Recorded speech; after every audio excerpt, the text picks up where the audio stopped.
Muy buenas, aquí de nuevo Leonardo Marranguelo del Movimiento del Agua.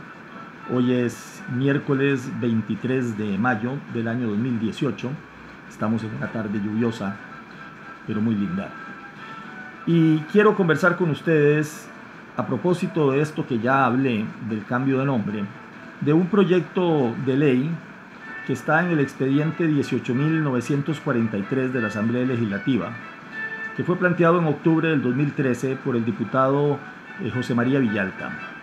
Ahí, después de eso, como que se quedó durmiendo el sueño de los justos, y a pesar de que el Frente Amplio tuvo una fracción importante en la pasada legislatura, como que no le dieron bola al proyecto del diputado Villalta, y él habló de rescatarlo en el discurso del 1 de mayo.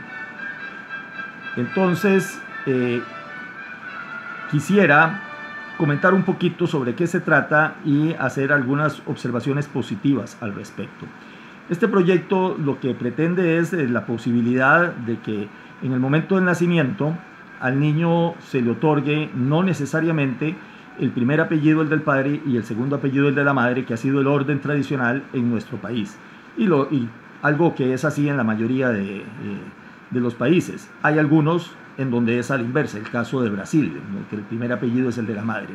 El proyecto del diputado Villalta es de que sea una decisión conjunta de los padres cuando tienen a su primer hijo, decidir cuál va a ser el orden que se va a poner, y que todos los demás hijos pues mantengan el mismo orden. Si no se ponen de acuerdo, prevalecerá el criterio de la madre. Básicamente ese es el proyecto, es muy simple, es una reforma a 3 artículos, 2 del Código Civil y 1 del Código de Familia, para establecer esa, digamos, normativa. Yo creo que es importante, sí, que no hay ningún inconveniente en que el apellido, digamos, no sea necesariamente para todos en el mismo orden. Para efectos registrales, eso no tiene ninguna implicación. Y que prevalezca el criterio de la madre, por supuesto.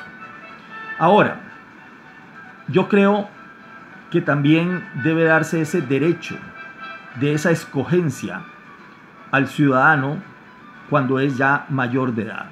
Tal vez incluso podríamos decir que no a los 18 años, pero podríamos darle un compás de espera a los 21, a los 25, cuando hay una madurez plena del ciudadano, para que él mismo decida, al final de cuentas, con qué orden se queda. Esto podría decirse que podría tener implicaciones de que, mire, que si ya tiene un bien inscrito y entonces se va a hacer una confusión. Bueno, no, sería la misma confusión ahora con el cambio de nombre de pila, que el Tribunal Supremo de Elecciones lo está autorizando de manera expedita, y que en todo caso era un trámite que existía desde hace muchísimo tiempo, un poco más engorroso. Porque al final de cuentas, a nivel registral, los bienes, lo que indica a quién pertenecen es el número de cédula. Eso es lo que nos identifica de una manera unívoca, sin lugar a dudas, de quién estamos hablando. El nombre es algo colateral, que incluso pues en la mayoría de los sistemas computacionales registrales es jalado directamente a través del número de cédula de la base que tiene el registro civil, esto es el Tribunal de Elecciones, indicando que a este número de cédula se asigna el nombre de esta persona y por lo tanto también los correspondientes apellidos. Si hubiese un cambio, automáticamente en todos los registros de propiedades cambiarían también los nombres y los apellidos de la persona propietaria. Lo que no cambia es el número de cédula, y eso sí, jamás deberíamos pensar que a alguien se le vaya a ocurrir que le permitan cambiar el número de cédula, argumentando que es que no le gusta porque su número de cédula termina en 13 y que 13 es de mala suerte, ¿verdad? O peor todavía, o sea, que lleva el 666, que es el número de la bestia, que entonces no quiere que su número de cédula tenga eso. O aquel que dirá que tiene el 333 y ese entonces dices que es medio bestia, ¿verdad? No. Cambiar el número de cédula, eso sería un descalabro, y eso es algo que definitivamente nunca se va a poder permitir. Independientemente de cuál nos haya tocado, es una asignación secuencial que es por azar que me toca tal o cual número. Entonces, el número de cédula es nuestra identificación real de ciudadano.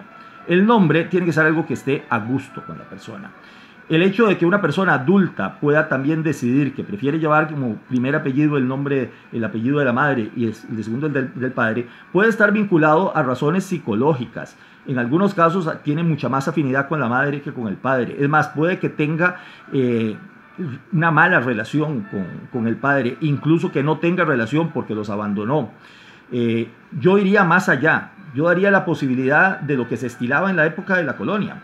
En la época de la colonia, que no existían registros y todo lo llevaban únicamente a la iglesia, a nivel bautismal, pues le ponían un nombre, indicaban quién era el padre y la madre, pero después la persona, para efectos de registrar una propiedad o qué sé yo, y para efectos de ser conocido, escogía cuáles eran los apellidos que prefería llevar, y la escogencia era entre los 4 apellidos de los 4 posibles abuelos, o sea, los 2 abuelos y las 2 abuelas. Y había más de uno que llevaba como apellidos los apellidos de las abuelas, la abuela materna y la abuela paterna. ¿Por qué? Porque a lo mejor lo habían criado, habían estado con él y quería honrar a esas mujeres. Tener ese privilegio, tener esa opción es algo importante. Yo creo que hay personas que han vivido, han tenido la desgracia de tener un padre que ni siquiera era su padre biológico, que tal vez reconoció a la criatura, pero que después los abandona, o peor aún, tal vez resultó ser un agresor. Y esa persona debe cargar con el apellido en primer orden de alguien a quien no solo no quiere, sino que le guarda un gran rencor o incluso le tiene un desprecio. ¿Por qué? Porque tiene que uno castigar a ese ciudadano, a esa persona, que en muchos casos estoy hablando de mujeres que fueron abandonadas de pequeñas o fueron agredidas por un padre quien puede ser que hasta haya sido el padre biológico o ni siquiera lo fue, y sin embargo tiene que cargar con ese apellido. Darle la posibilidad a la ciudadanía de que escoja cómo se siente cómodo. Por supuesto que no sea un cambio de que cada año viene y dice, no, ahora quiero el de mi abuela. No. Una vez en la vida, usted decide con qué se queda.